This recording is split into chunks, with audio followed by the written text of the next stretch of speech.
આજે કાર્તિક વદ નોમ છે, રવિવાર છે, 24/11/2024 વર્ષ છે.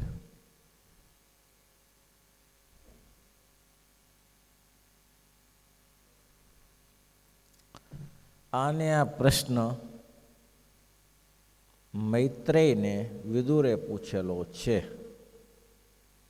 જ્યારે વિદુર ને દુર્યોધને એમ કહ્યું કે અમારું ખાઓ છો અને અમારું ખોદો છો, માટે તમારે આ રાજ્યમાં જરૂર નથી. ત્યારે વિદુર ત્યાંથી નીકળી ગયા, હસ્તિનાપુરથી નીકળી અને મૈત્રેય ઋષિ પાસે ગયા છે. ત્યારે પૂછ્યું છે,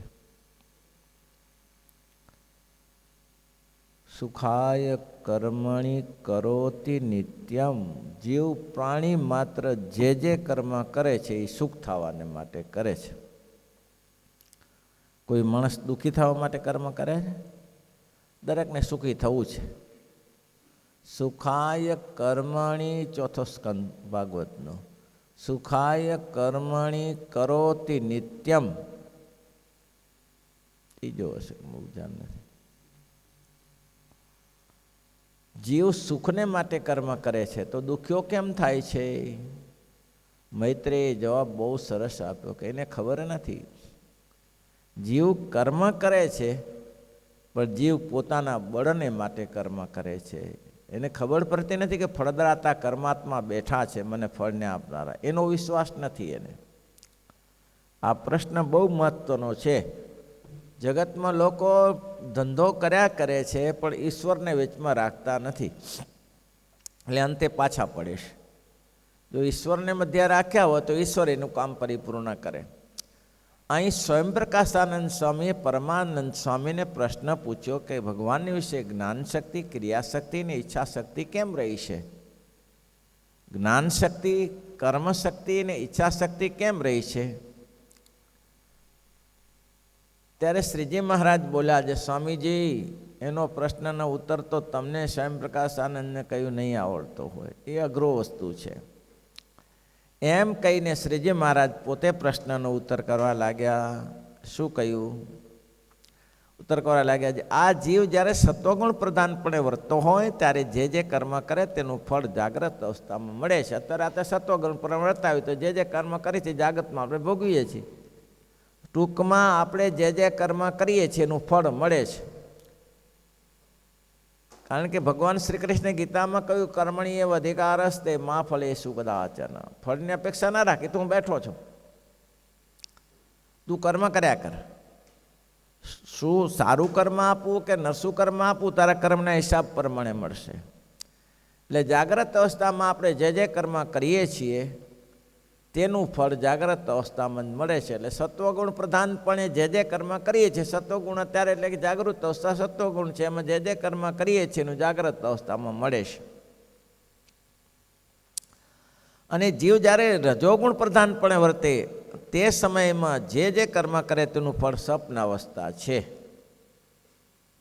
આ ઉટપટ્ટું છે. તો પાછું પેલું જાગ્રતનું તો સત્વગુણ પ્રધાનપણે જે કર્મ કરી છે જાગ્રતમાં મળે છે, પણ રજોગુણ પ્રધાનપણે જે કર્મ કરે છે એનું ફળ સપનામાં મળે છે. એ કેવી રીતે ભાઈ મિલનભાઈ? સપનામાં કેવી રીતે મળે? આ સપનું છે ને, તમે વિચારજો, સપનામાં રજોગુણાત્મક જ સપના હોય છે. સત્વગુણાત્મક સપના તો ભાગ્યે જ તમને પ્રાપ્ત થશે. એટલે કે ભગવાનના દર્શન કર્યા, સભા થઈ, સત્સંગ થયો, એ ઓછું. આગળ આવી ગયું જ્ઞાન શક્તિ, આગળ આવી ગયું ને જાગ્રત સપનાને શું કહે પેલા આગળના પ્રશ્નમાં સુસુપ્તિનો લય કેવી રીતે થાય. એટલે પછી એમ સમજવું નહીં પાછું કે એ થાય જ નહીં. એમ પ્રધાનપણે આ હોય છે. સત્વગુણ પ્રધાન પ્રમાણે કર્મ કર્યા એને જાગ્રતમાં મળે છે, પણ સત્વગુણ ક્યારે સ્વપ્નમાં મળે ના મળે એવું નથી. પ્રધાનપણું આનું છે. પછી રજોગુણ પ્રધાનપણે તમે જે સ્ત્રી સંબંધી, જગત સંબંધી, વિષય સંબંધી જે સંકલ્પ કર્યા એ રાત્રે આવીને ઊભા રહેશે બધા. રાત્રે તમારે મહાભારત ચાલુ થતું એવું નહીં બને, ભાગવત ચાલુ થતું એ નહીં બને, કોઈ મહારાજ આવ્યા ને સંતો આવ્યા ને એ બધું નહીં બની શકે. એ ભાગ્યે જ બનશે. એ થોડો અંશ આવે, મોસ્ટ ઓફ અંશ આ જ આવે છે રજોગુણાત્મક. આ લઈ ગયો ને આ લઈ ગયો ને તે લઈ ગયો ને આ માનતો નથી ને આ માનતી નથી ને આ મારો સામાન ગયો ને આ મારી વસ્તુ ગઈ ને મારે અહીંયા જવું છે ને મારે આને મળવું છે ને આ રજોગુણ પ્રધાન બધું. તો રજોગુણ પ્રધાનપણે જે કર્મ કરો છો તેનું ફળ સપના અવસ્થામાં મળે છે. અને તમોગુણ પ્રધાનપણે જે કર્મ કરો છો, કોઈ પણ માણસ અતિ ક્રોધી હોય, તમોગુણી હોય, બોલાવ્યો થતો ન હોય, એને મહારાજે વચનામૃતમાં જ કહ્યું, એ માણસ શું કરે? તમોગુણી હોય ને, અતિ ક્રોધમાં પડ્યો હોય, એ માણસની પ્રક્રિયા ત્રણ જ છે. કાં તો કોઈની સાથે ઝઘડે, હવે મત પાછળ આવશે, કોઈની સાથે ઝઘડે, કાં તો કોઈની સાથે ઝઘડે, અને કાં તો આમથી આમ ચક્કર મારે, અને કાં તો ઉપવાસ કરે. તમોગુણી માણસ રિસાયો હોય શું કરે? કોઈની સાથે તમોગુણ એ જ કરાવે. અને છેલ્લે ઊંઘી જાય, સૂઈ જાય.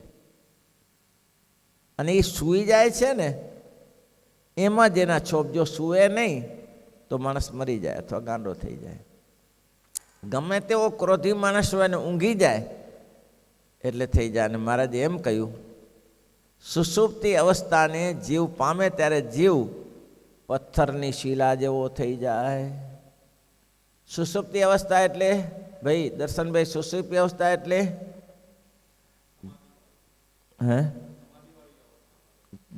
ગાઢ નિંદ્રા. સમાધિ તો થાય કે ના થાય, ગાઢ નિંદ્રા, સમાધિની ચિનગારી કહેવાય એને. ગાઢ નિંદ્રા, ખબર જ ન હોય. સપનામાં તો ઈશારો કરે તો જાગે ખરો, જાગ્રતમાં તો જાગીએ છીએ, પણ ગાઢ નિંદ્રા. મહારાજ કે એને ખબર જ ના પડે, એના ઉપરથી સાપ ફરી ગયો તો ખબર ના પડે. અમે એક ફરા બેઠા હતા, સૂતા હતા બધા, એક ભાઈ ઉપરથી સાપ ચાલ્યો ગયો.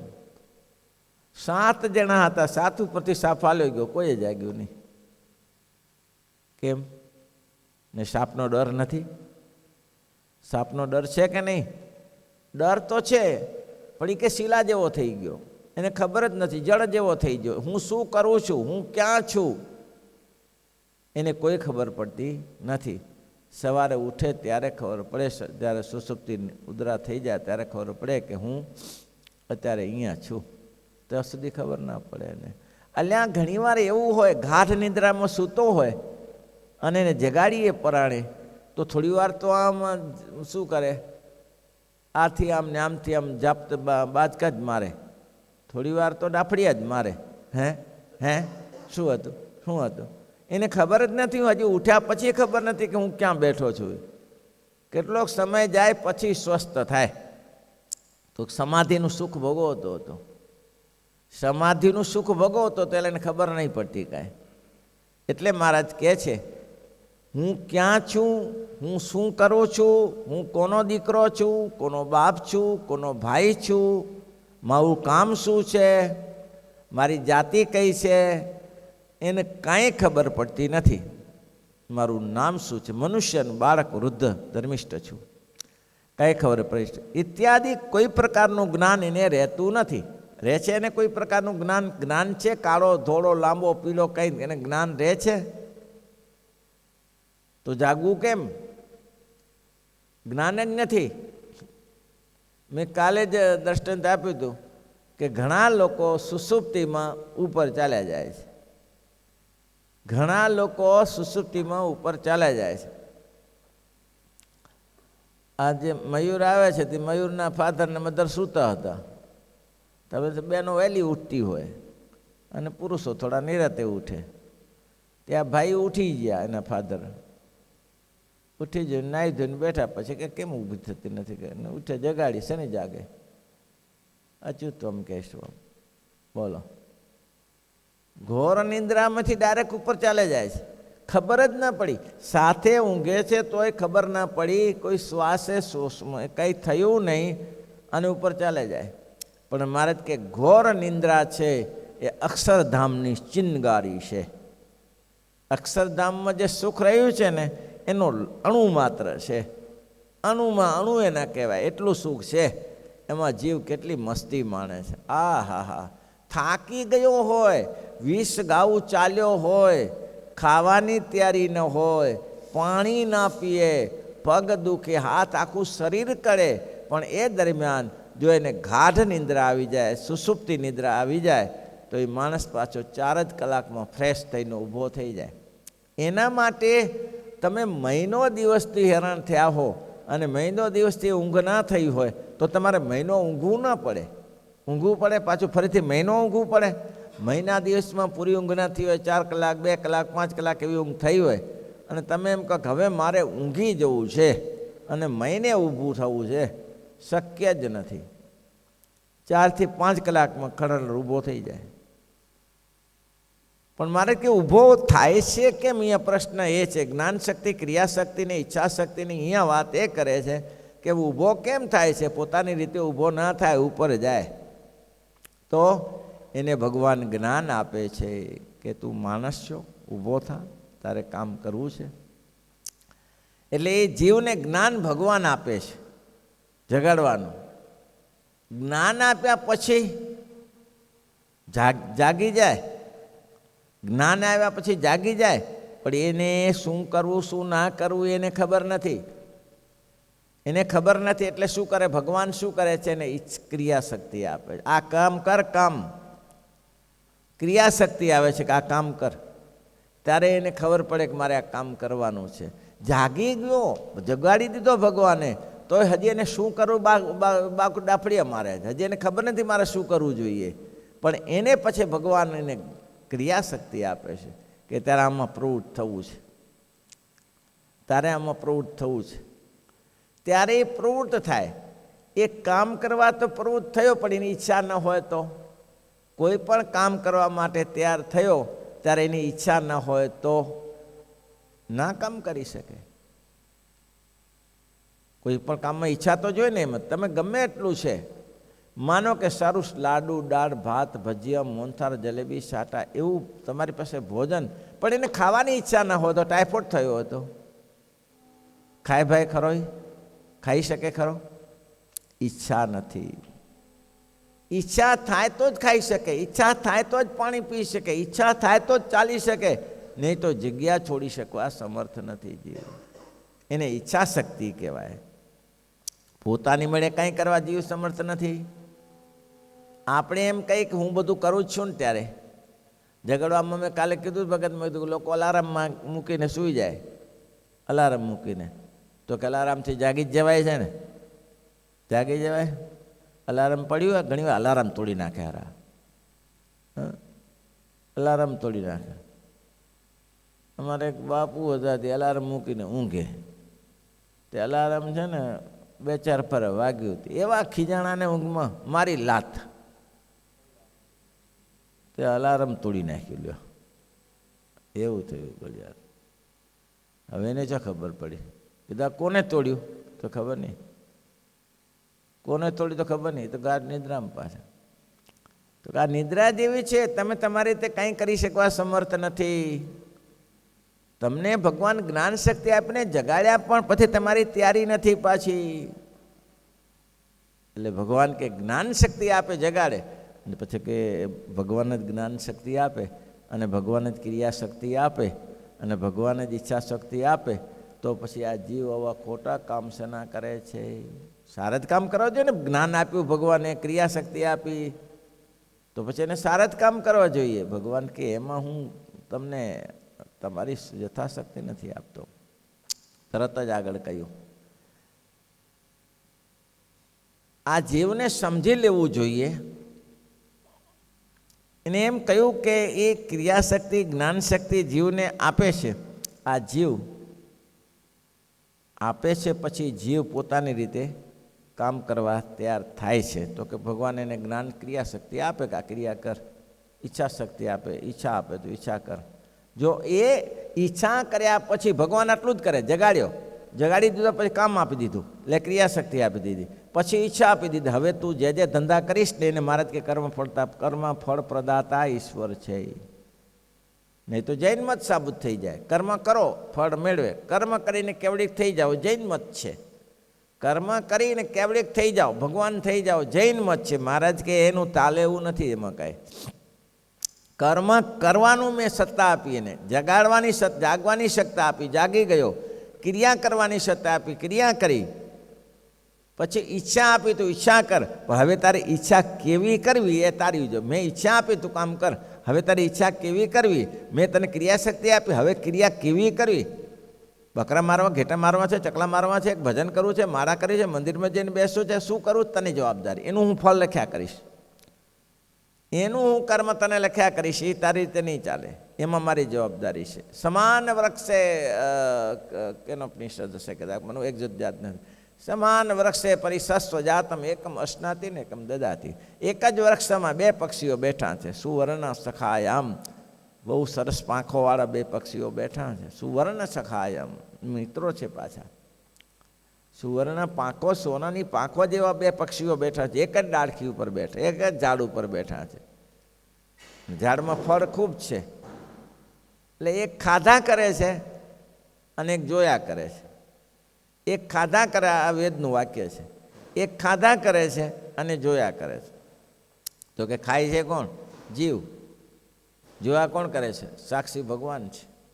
કર્મ જીવને કે તું કર્મ કર, તારા કર્મનો લેખો હું કરીશ. તો ભગવાન જ કર્મ, જ્ઞાન શક્તિ, ક્રિયા શક્તિ, ઈચ્છા શક્તિ આપતા હોય તો સારા કર્મ કેમ ન થાય? તો કે સારા કર્મ થાય તો એમ ક્યાં માણસ પહોંચી વળે? તો પછી બધા અક્ષરધામમાં ભેગા થઈ જાય, રાખવા ક્યાં ત્યારે? એ તો કર્મના ફળ પ્રમાણે બધાને આપવું પડે. એમ મન ફાવે તેમ ન અપાય. જેવું જેવું કર્મ જત આચરતી, જે જે કર્મ આચરણ કરે છે તેવું ભગવાન એને આપે છે. નંબર સરસ છે, પણ સમજાય એવું નથી. આમાં કંઈ તાત કરે સમજાય નહીં. પછી એમ કે છે, આ જીવ જાગ્રતમાંથી સ્વપ્નમાં આવવાનો પ્રયત્ન કરે તો આવી શકે? એમ છે કે હવે જાગું છું અને હવે મને સપનું આવે તો પોતાની મેળે આવે. તમે બેઠા છો ને તમને કે હવે આપણે સપનાની જરૂર, સપના જોવા છે. ગોપીઓ કહેતી ને ઉદ્ધવજીને, ઉદ્ધવ અમે તો કંગાલ થઈ ગયા. ઉદ્ધવજી કે કેમ? ભગવાન ચાલ્યા ગયા. તો કે ભગવાન તો સર્વત્ર વ્યાપક છે, એ ક્યાં ચાલ્યા ગયા છે? અરે ઉદ્ધવ, તમને ખબર ના પડે. અમે તો ભગવાન ગયા પછી અમારે તો ઊંઘે નથી આવતી. ભગવાન કૃષ્ણ ગયા પછી અમે તો રાત્રે ઊંઘે નથી આવતી. ત્યારે ઉદ્ધવે કહ્યું કે વિરહીને ઊંઘાતું હશે. જે કોઈ પતિ પત્ની હોય ને એના વિરહમાં ઝૂકતા હોય એ ઊંઘે? અરે ઉદ્ધવ, તમને ખબર ના પડે, તમને ખબર ના પડે ઉદ્ધવ. કેમ? ઊંઘ આવે ને તો ભગવાન, સપના આવે ને ભગવાનમાં સપનામાંય કૃષ્ણ મળે અમને. પણ ઊંઘ જ નથી આવતી, કૃષ્ણ ક્યાં મળે? બાહ્ય તો નથી મળતા, પણ સપનામાંય નથી મળતા. કેમ? ઊંઘ જ નથી આવતી, પછી સપનું ક્યાંથી આવે? તેમ કહે છે કે જાગ્રત અવસ્થામાં જે વર્તો, અત્યારે આપણે જાગ્રત અવસ્થામાં બેઠા છીએ અને આપણે એમ થાય કે આપણે સપનામાં ચાલે જાય, તો ના જવાય ભાઈ. ઈશ્વર ઈચ્છા સ્વીચ દબાવે ને તારે ઝોકા ખાતા થાવ, તે સિવાય ઝોકાઈ ના ખાય. ઊંઘી ન શકો, ઘણા ઊંઘી શકતા નથી. ઘણા લોકો એવા છે, ગોળીઓ લઈ લઈને મરી જાય, મુઠ્ઠી ભરીને ગોળીઓ ખાય છે. મેં જોયા એક માણસ મુઠ્ઠી ભરીને ગોળીઓ. મેં તો આટલી બધી? અરે યાર, ઊંઘ નથી આવતી. બોલો. એક સંત હતા ભુજમાં, તે 1000 પાવરની ગોળી લે. 1000 પાવરની ગોળી. મેં કીધું આ ક્યાં સુધી ચાલશે? એટલે મને કંઈ શું ઠેકાણું તો પડવું જોઈએ ને શરીર પર. આમ ઠેકાણું ના પડાય કીધું. અને ઠેકાણું એનું પડી ગયું નાની ઉંમરે. તો શું થાય? તમારી ઈચ્છાની વાત નથી. ભગવાન ઈચ્છા કરાવે ત્યારે જ થાય. અને સપનામાંથી સુસુપ્તિમાં તમે જઈ શકતા નથી, એ પણ ભગવાન તમારા સુસુપ્તિમાં લઈ જાય ત્યારે થાય. અને સુસુપ્તિમાં, સપનામાં તો જાગ્રતમાં વાય નહીં. અને એ તો જ્યારે જે કર્મના ફળદાતા ભગવાન પરમેશ્વર છે એને જે અવસ્થાના કર્મને ભોગવાવે તે જ ભોગવી શકે છે. તમારી તાકાત નથી. એ કર્મ પડતા વેચમાં છે. આપણો એટલો જ વિરોધ, આપણે એટલા જ માનીએ છીએ કે આપણે કર્મને માનીએ છીએ અને એની સાથે ફળ પ્રદાતાને માનીએ છીએ. આ જગતમાં ઘણા એવા છે કે સિર્ફ કર્મને માને છે. જૈન મત છે કે કર્મ કરો ફળ મળી જશે, કર્મ કરો એ કેવડિક થઈ જશો. ના, મળશે નહીં, તમારી રીતે ન મળે. ભગવાન બેઠા છે, એ તમને કર્મ ફળમાં જોડે ત્યારે તમને જે ઈચ્છા ભગવાન કે એ તમે કરી શકો. પણ જીવ પોતાની ઈચ્છાએ કરીને અથવા કર્મે કરીને ફળને ભોગવી શકતો નથી. એવી રીતે ભગવાનની વિશે જ્ઞાન શક્તિ, ક્રિયાશક્તિની ઈચ્છા શક્તિ રહી છે.